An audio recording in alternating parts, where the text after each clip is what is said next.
bro? It's day 73. So, ngayon is, ano na to? Dapat 74 na ngayon. Kaso, nag-review nga ako. Hindi para sa UPCAT, para sa exam.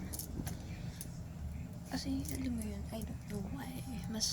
I choose to review para sa namin, sa Gen Chem na quiz. But, last month pa lang naman, pero kasama siya sa exam namin. So, yeah.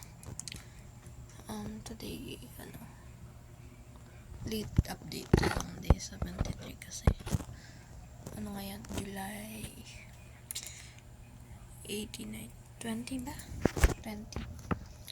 Dapat nung Sunday, diba? Monday nung. So, ayun nga. I need to sleep early, so tomorrow I can wake early para makapag-review din. So, sige, matutulog na tayo, friends.